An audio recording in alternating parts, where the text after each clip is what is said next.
Okay, so I know how you love the true nursing ghost stories, and I've got some great ones tonight submitted by you, my subscribers.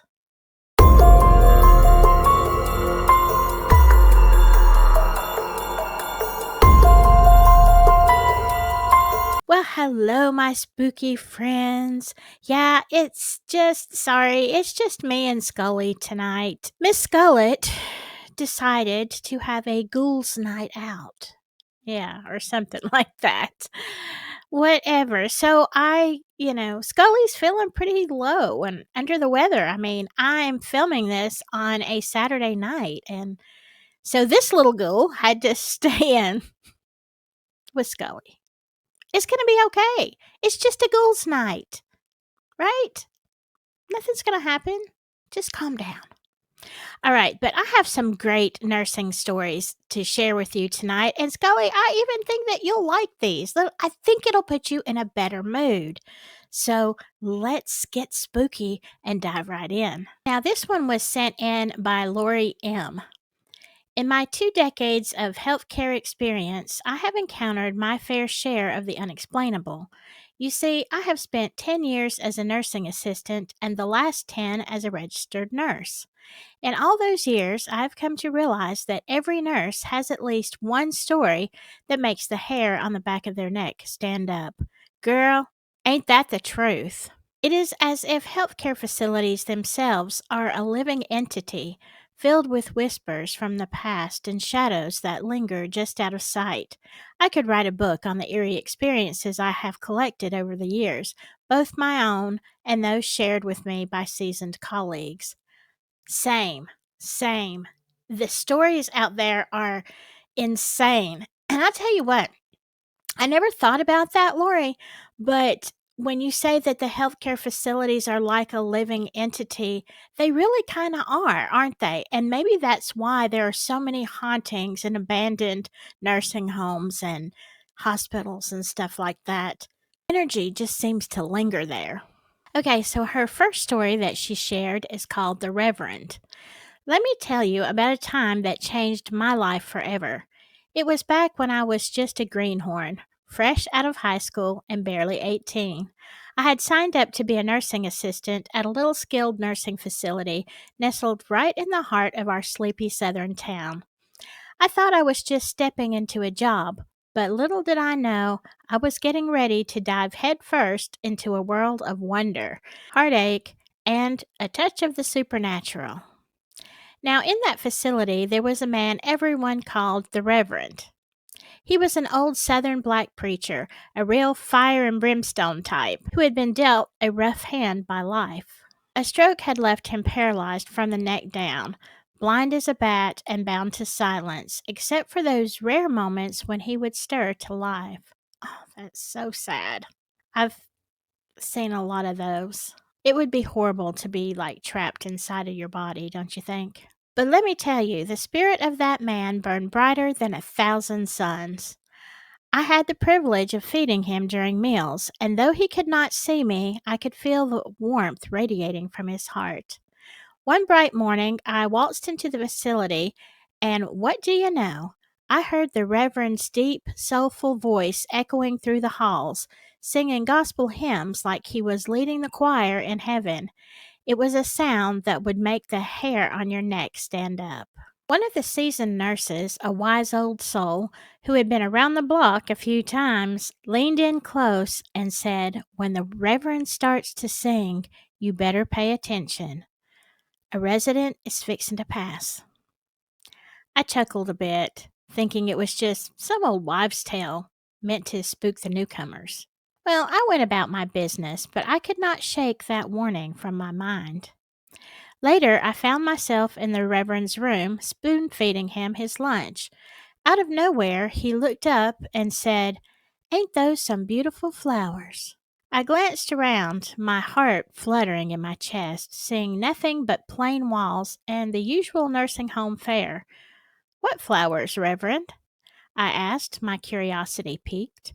He smiled that knowing smile of his and said, "On that gravestone, right over there," his gaze fixated on something I could not see at all. A shiver ran down my spine, and I thought, what in the Sam Hill is he talking about? As the day wore on, I kept an eye on the other residents, a sense of unease creeping in. But when my shift wrapped up, I convinced myself I was just letting my imagination run wild, dismissing it all as coincidence. The very next morning, though, I walked in and felt that something was off. The air was heavy, thick, with unspoken words. I found out that one of our beloved residents, a sweet little lady who could light up a room with her laughter, had passed away quietly in her sleep. Just like that, the Reverend's songs had come to a halt, leaving behind a silence that hung like a storm cloud over us. Was it just coincidence, or did the Reverend have some kind of sixth sense, a connection to the other side? Over the next year, I watched that strange cycle play out time and again. Every time the Reverend broke into song, one of our dear residents would leave us within a day or two into the great unknown. 4 times I witnessed it, each time etching itself deeper into my heart. Those songs, those flowers, and that eerie feeling of loss wove themselves into the fabric of my life, teaching me about the mysteries of life and death and the connections we all share. Years later, as I continued my journey in healthcare, this experience stayed with me, vivid and haunting. The Reverend, with his soulful voice and uncanny knack for sensing what was to come, left a mark on my spirit, reminding me that there are things in this world we may never fully understand. And as I have shared my stories with friends and fellow caregivers, I have come to realize that the echoes of those moments linger in my heart, a testament to the extraordinary encounters that life offers us in our little corner of the South. So remember, folks, sometimes the most profound lessons come wrapped in mystery, and the stories we carry can bridge the gap between this world and the next. Wow, thank you for sharing that, Lori. You know, it's true. When you work in a facility like that, sorry, I have gnats flying around and they're trying to go up my nose. I know, not very professional, but it is what it is. Um, anyway, I think it's because people live there. They live there sometimes for many years before they pass, but this is the place that has become their home, and the healthcare workers become like family. I've worked in many different places, and I am, again, now in a LTC. And so I'm seeing this, and it's bringing back a lot of memories of the years that I did that before. And you get so attached to patients and all their little quirks. And this doesn't happen in a hospital, not so much, because they kind of come and go. They might be there a week, but then they're going to be gone. And these residents also have friends down the hallways and in the dining room. So it's kind of like they are one unit. And I have seen a lot of strange things when people pass. I have had a lot of, probably most of my healthcare ghost encounters have come from nursing home experience. I mean, it just is what it is. But that's not Lori's last story. Now, this one is called Demons at Death's Door. I reckon I've got one more story to share, and let me tell you, it's a doozy. Most of my experiences as a nurse have been filled with the warmth of human connection, but there have been a few that left me feeling like I had stumbled into a dark corner of the supernatural. It's as if I have brushed up against something downright sinister, evil energies, or maybe even demons, if I'm being honest. Now, let me set the scene for you. I live in a small southern town, right in the heart of the Bible Belt, nestled in the foothills of the Appalachian Mountains. The folks around here have a way of mixing faith with folklore, and our patient population often reflects that deep-seated belief in spirits and the afterlife. So you hear Sachi in the background. I'm sorry. I don't know what she wants. But yeah, Lori, it's the same here. I really even want to ask you, are you from Alabama? Right in the heart of Dixie. But yeah, it's exactly the same. So I get what you're talking about. I was a fresh-faced registered nurse working the night shift at our local community hospital on the renal and oncology floor. This floor also served as a haven for our in house hospice patients, those brave souls who had decided to forego aggressive treatments and embrace a more peaceful passage into the great unknown. That night started off like any other. The clock struck mid- Blech. The clock struck midnight, and the floor settled into its usual calm after the evening med pass. It was just me and two other nurses at the station, charting away on our computers, when suddenly a blood curdling scream sliced through the stillness, making my heart jump right into my throat. It came from room 417, where one of our hospice patients lay all alone, facing her final days. Now, this patient's family knew what was coming, but they had chosen to keep their distance, and I could not help but wonder could drive them to abandon her in her time of need. It is a question that has haunted me ever since. We raced down the hall, and as we burst into her room, the sight that greeted us was something out of a nightmare. The lights were blaring, and there she was, thrashing about in her bed like a cat in a bathtub, crying out in sheer terror, "Go away! Get it away from me!" I glanced around, half expecting to find a spider or some other critter lurking in the shadows, and I will admit I would be screaming too if I were in her shoes. But as we got closer, I noticed the wild look in her eyes, pupils dilated and the whites bloodshot. It sent a chill down my spine. "Please, get that demon away from me. Please don't let it take me to hell," she howled and begged. Her eyes gazed on an empty corner of the room where an old chair sat, still as a stone, yet filled with something that had her gripped in fear. In that moment, I felt a deep sense of dread settle over me. I may not be the most religious person, but I've always believed negative folks can draw in some nasty energies. My coworkers and I looked at each other. Our instincts kicked in. The patient's primary nurse quickly gave her a dose of her comfort meds, while another nurse, bless her heart, brought in a Bible and started praying like her life depended on it. I rushed in to find a crucifix and placed it gently on the bedside table, hoping it would offer some solace. Slowly but surely, the combination of prayer, medicine, and that Bible seemed to ease her fear.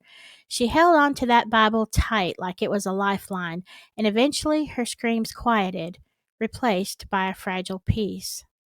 She did not pass during our shift, but I could not shake the feeling that she was all alone in that room, wrestling with her demons.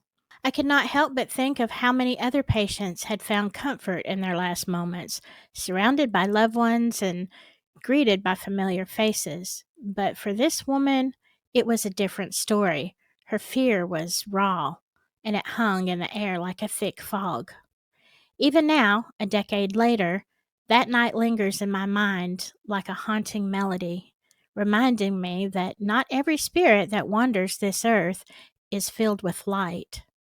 Some carry the weight of their past, and in those final moments, the battle between the darkness and the light can become all too real. Wow, that's heavy, and I know what you mean.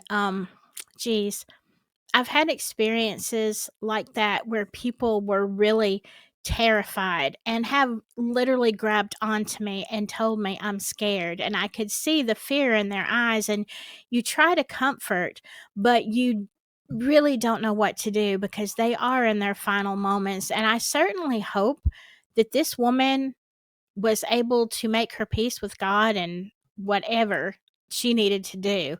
um, I have seen them go in ways that I don't think they did. Let's just put it that way. And before people have a breakdown about, the family not being there, look, I've taken care of many a patient that there's a major problem and we're calling and calling the family and saying, look, please, could you come up here? And then you hear the other side of the story and you hear about all of the horrible things that this family member had done.